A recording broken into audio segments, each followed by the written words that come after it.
What's up y'all, Jmaculate here. In today's video, I'll be going over some features on the Teenage Engineering KO2 that I wish were on the Sonicware Lofi-12 XT. This isn't a full comparison video or me telling you which device you should use, it's more just the things that I like on the KO2 that help accelerate my creative process. So let's check it out. Number 1. Using many samples in a pattern. Loading a single sample to a track on the Lofi-12 XT is quite easy, and you have 8 tracks to work with. But triggering additional sounds from a single track can be difficult.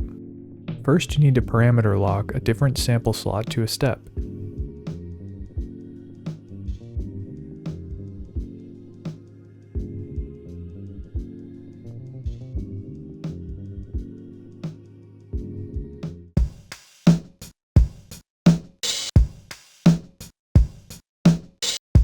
And since the different sample will inherit all the properties of the main sound for that track, you may need to parameter lock other settings like amp envelope release or pitch to make it work with your pattern.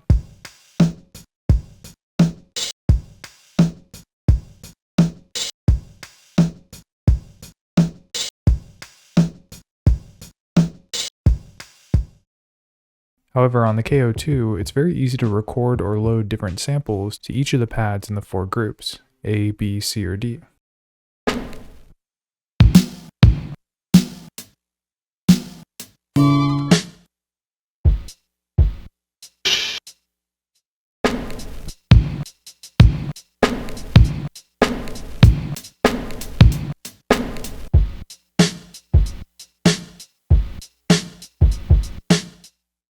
Number 2. Playing a sample chop at different pitches.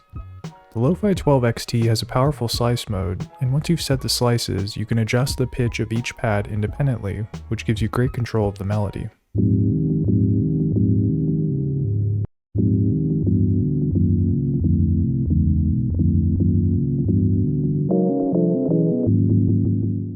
But if you want to jam out on a single slice by playing it chromatically, you can't use the keyboard controls like you can on a non-slice pad. So you have to parameter lock the pitch up or down to get different pitches of the slice in the sequence, which is sometimes a lot of work.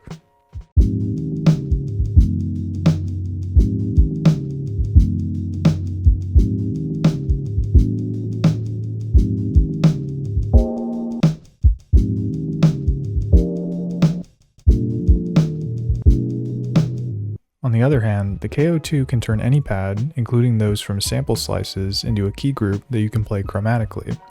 You just have to press the pad that you want to play as keys, and then press the keys button.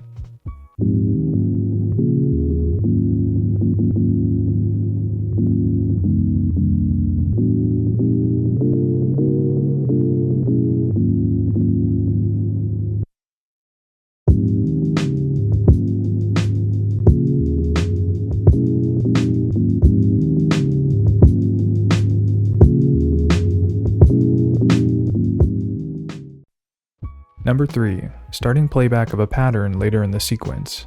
On the Lofi-12 XT, you can create patterns up to 128 steps long, but there are no controls for beginning playback at any point other than the very start of the pattern on step 1. So in this example, I'm recording this 4-bar bass line, but if I want to make changes to the last part of the pattern, I have to listen through the entire pattern to play in a take or hear what the take sounds like.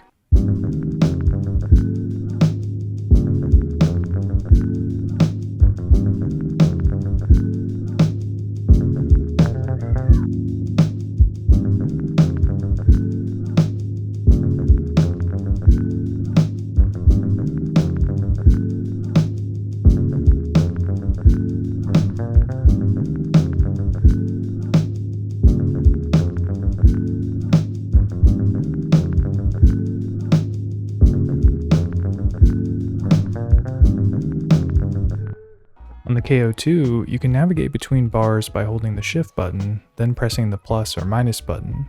Then when you press play, the pattern starts playing from that point in the sequence. And there's also a dedicated shortcut for playing the pattern from the start of the first bar, which is holding shift and then pressing play.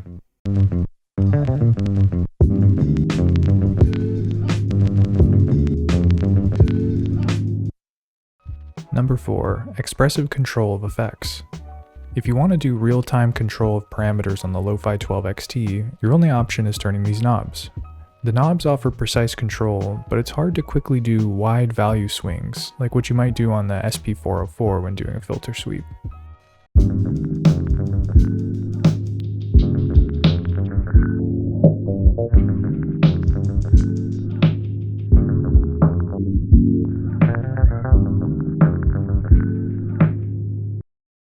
The knobs on the KO2 are a little bit better at this, but Teenage Engineering mapped controls for punch-in effects parameters to the velocity-sensitive buttons. So you can control a filter sweep by holding the FX button, then pressing firmly on pad 4.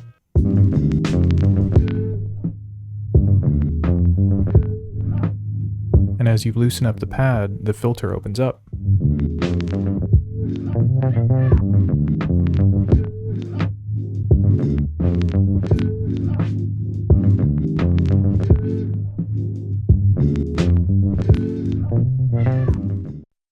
This may seem like a wild wishlist item, but I noticed that Sonicware's recently released side drums device has a few pad pressure controls like filter frequency and panning.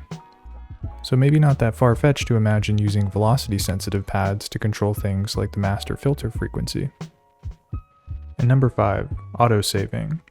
The Lofi-12 XT has a great project and pattern architecture. You can save up to 256 patterns per project, and each pattern can have its own unique parameters, like sequence and note data, tempo, what sounds are loaded, master effects settings, and pretty much everything else you can think of.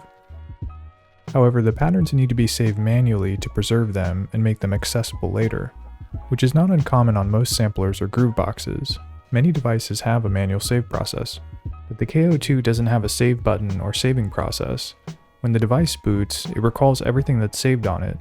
This includes projects on all 9 of the slots, scenes and their associated patterns, saved samples, and all the other parameters you set from your last session.